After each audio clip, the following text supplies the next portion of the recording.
अच्छा आसतु आज एक्सप्लेनर रे सीधा सड़क प्रवेश करवा मार्केट रे बायर्स और सेलर्स का मध्य चली मनस्तात्विक युद्ध को बुझा हेले मल्टीपल कैंडलस्टिक पैटर्न्स होची एक बहुत बड़ हथियार।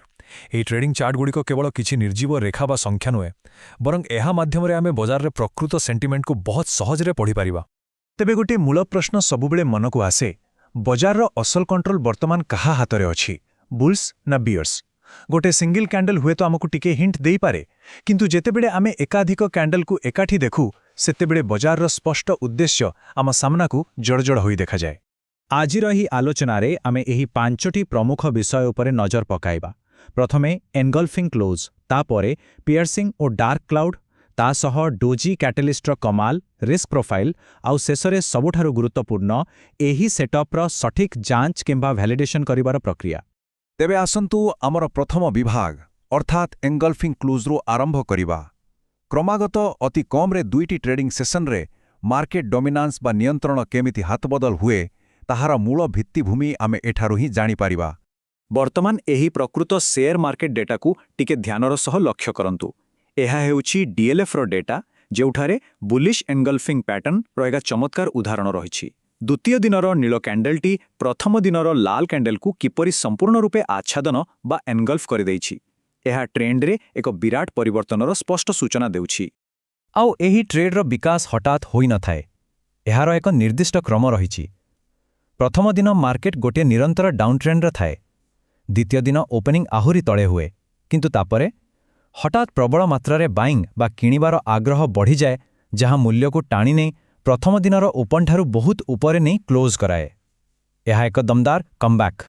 एबे भाबंतु एहा पछार साइकोलॉजी बा मनस्तत्व कौन होई पारे। बुल्स मानकर एही हठात एवं सफल प्रयास देखी बियर्स माने संपूर्ण रूपे छानिया होई जानती। सेमानंक मध्यरे एक आतंक खेली जाए, आउ एही नर्वसनेस ही मार्केट सेंटिमेंट को उल्टा पालट करिवा पई यथेष्ट होई थाए। वर्तमान द्वितीय विभाग को जीवा जहा हेउछि पियर्सिंग एवं डार्क क्लाउड। अनेक समय मार्केट ट्रेंड बदलाइबा को प्रयास तो करे, किंतु एंगल्फिंग परी संपूर्ण सफल होई पारे नाही। आसंतु सही स्थिति को बुझिबा। एही तुलना को गाणितिक दृष्टिकोणरू टिके देखिबा। एक संपूर्ण बुलिश एंगल्फिंग रे द्वितीय कैंडलटी प्रथम कैंडल 100% बॉडी को कवर करनिए, किंतु पियर्सिंग पैटर्न रे एथिरे प्रयास निश्चय जोरदार थाए, मात्र एहा पूर्व कैंडल 50 रु 99% पर्यंत ही कवर करि पारि थाए।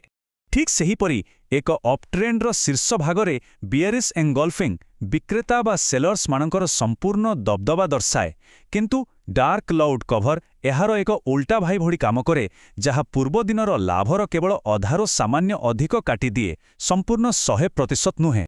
एहार प्रकृत अर्थ हैला मार्केट कन्विक्शन बा बजारर दृढ़ विश्वास।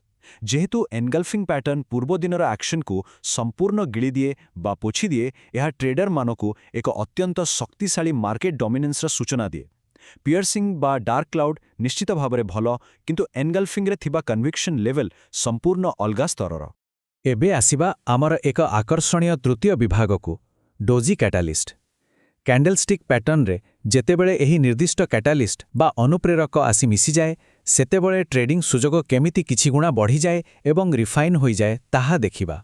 जेकोनोसी भल कहानी रे जेमिति गोटिए बड़ प्लॉट ट्विस्ट थाए, चार्ट रे डोजी हेउछि ठीक सेही चरम प्लॉट ट्विस्ट। यार ओपन और क्लोज प्राय समान स्तर रे थाए।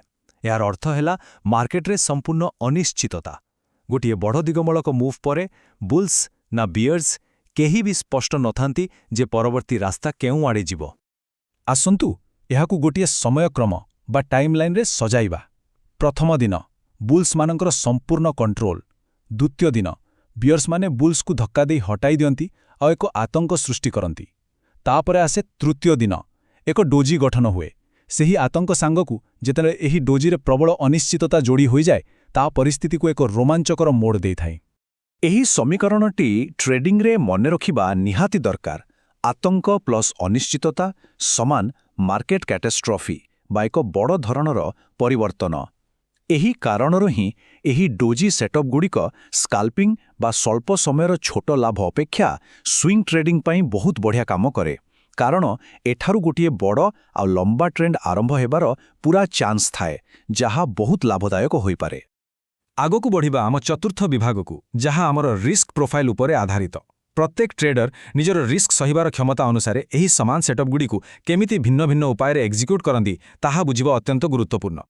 ଏଠାରେ ଆଉ ଏକ ପ୍ରକୃତ ସେୟାର ମାର୍କେଟ ଡାଟା ଦେଖନ୍ତୁ। ଏହା ହେଉଛି ଅମ୍ବୁଜା ସିମେଣ୍ଟସର ଏକ୍ଜାକ୍ଟ ଓପନ୍, ହାଇ, ଲୋ ଏବଂ କ୍ଲୋଜ୍ ଲେଭେଲ୍।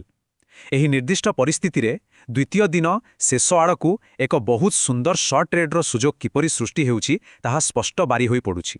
କିନ୍ତୁ ଆମେ ଏଣ୍ଟ୍ରି କେତେବେଳେ ନେବା, ସେଇଠି ହିଁ ଅସଲ ପାର୍ଥକ୍ୟ ଆସେ। ଯଦି ଜଣେ ରିସ୍କ ଟେକର ବା ରିସ୍କ ନେବାକୁ ପସନ୍ଦ କରୁଥିବା ଟ୍ରେଡର ଅଛନ୍ତି, ତେବେ ସେ ଦ୍ୱିତୀୟ ଦିନ 3:20 ପାଖାପାଖି ଅର୍ଥାତ୍ ମାର୍କେଟ କ୍ଲୋଜ୍ ହେବା ପୂର୍ବରୁ ଆକ୍ସନ୍ ନେଇଯିବେ। ଅନ୍ୟପକ୍ଷରେ ଜଣେ ରିସ୍କ ଏଡ଼ାଉଥିବା ଟ୍ରେଡର ଅଧିକ ନିଶ୍ଚିତତା ପାଇଁ ତୃତୀୟ ଦିନର କନଫର୍ମେସନ୍ କ୍ୟାଣ୍ଡେଲ ପାଇଁ ଅପେକ୍ଷା କରିବେ। ଅବଶ୍ୟ ଏମିତି ଅପେକ୍ଷା କରିବା ଦ୍ୱାରା ବେଳେବେଳେ ଭଲ ସୁଯୋଗ ହାତଛଡ଼ା ହେବାର ଆଶଙ୍କା ମଧ୍ୟ ରହିଥାଏ। ଏବେ ଆସୁଛି ଆମର ସବୁଠାରୁ ଜରୁରୀ ପଞ୍ଚମ ବିଭାଗ, ସେଟଅପ୍ର ଯାଞ୍ଚ। କେବଳ ଚାର୍ଟରେ ଗୋଟିଏ ସୁନ୍ଦର ପ୍ୟାଟର୍ନ ଦେଖିଦେଲେ ଟ୍ରେଡ୍ ନେଇଯିବାଟା ଆଦୌ ବୁଦ୍ଧିମାନର କାମ ନୁହେଁ। ଆମକୁ ଏହାକୁ ସିଷ୍ଟମେଟିକ୍ ଭାବେ ଭ୍ୟାଲିଡେଟ୍ କରିବାକୁ ପଡ଼ିବ। ଏଥିପାଇଁ ଏକ 6 ପଏଣ୍ଟ ଚେକଲିଷ୍ଟର ବ୍ୟବହାର ନିତାନ୍ତ ଦରକାର। ପ୍ରଥମେ ପ୍ୟାଟର୍ନ ଚିହ୍ନଟ କରନ୍ତୁ, ତାପରେ ଦେଖନ୍ତୁ ଟ୍ରେଡିଂ ଭଲ୍ୟୁମ୍ ତାକୁ ସପୋର୍ଟ କରୁଛି କି ନାହିଁ। ଆଉ ଗୋଟିଏ ଟିପ୍ ହେଲା, ସଠିକ୍ ଟାର୍ଗେଟ୍ ପାଇଁ ପୂର୍ବରୁ ପ୍ରାଇସ୍ କେଉଁଠୁ ବାଉନ୍ସ କରିଥିଲା ତାହା ଦେଖି ଏକ ବୈଧ ସପୋର୍ଟ ଏବଂ ରେଜିଷ୍ଟାନ୍ସ ଲେଭେଲ୍ ଚିହ୍ନଟ କରନ୍ତୁ। ଏହା ଆମ ଟ୍ରେଡ୍କୁ ବହୁତ ଶକ୍ତିଶାଳୀ କରିଥାଏ। ଏହି ଗୋଟିଏ ଉଦାହରଣ ଆମର ପୁରା କନସେପ୍ଟ କ୍ଲିୟର କରିଦେବ। ଧରନ୍ତୁ ଏକା ସାଙ୍ଗରେ ଦୁଇଟି ସେଟଅପ୍ ଅଛି। HDFC ବ୍ୟାଙ୍କରେ ଏକ ଶକ୍ତିଶାଳୀ ବୁଲିଶ ଏନଗଲ୍ଫିଂ ଅଛି, କିନ୍ତୁ ICICI ବ୍ୟାଙ୍କରେ ଏକ ଦୁର୍ବଳ ପିୟର୍ସିଂ ପ୍ୟାଟର୍ନ ଅଛି। ତଥାପି ଆମ ଚେକଲିଷ୍ଟର 4ଟି ପଏଣ୍ଟକୁ ICICI ପୂରଣ କରୁଥିବା ବେଳେ HDFC କେବଳ 3ଟି ପଏଣ୍ଟ ପୂରଣ କରୁଛି। ତେଣୁ ଦେଖିବାକୁ ଟିକେ ଦୁର୍ବଳ ଲାଗିଲେ ମଧ୍ୟ ଏହି ଏକ୍ସଟ୍ରା ଭ୍ୟାଲିଡେସନ୍ ଯୋଗୁଁ ICICI ବ୍ୟାଙ୍କ ହିଁ ଆମ ପାଇଁ ବେଷ୍ଟ ଟ୍ରେଡ୍ ପ୍ରମାଣିତ ହେବ। ଏବେ ଆସିବା ଆମର ଚୂଡ଼ାନ୍ତ ପଦକ୍ଷେପକୁ। ପ୍ୟାଟର୍ନ ମିଳିଗଲା, ଚେକଲିଷ୍ଟ ଭ୍ୟାଲିଡେସନ୍ ବି ହୋଇଗଲା।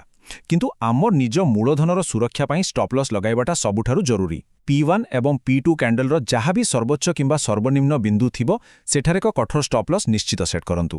ଏ କଥା ସବୁବେଳେ ମନେ ରଖିବେ ଯେ ଏଥିରେ କୌଣସି ପ୍ରକାରର କମ୍ପ୍ରୋମାଇଜ୍ ଆଦୌ ଚଳିବା ନାହିଁ। ଏହିସବୁ ମଜାଦାର ଆଲୋଚନା ପରେ ଶେଷରେ ଗୋଟିଏ ବହୁତ ବଡ଼ ପ୍ରଶ୍ନ ଆମ ସାମ୍ନାକୁ ଆସୁଛି।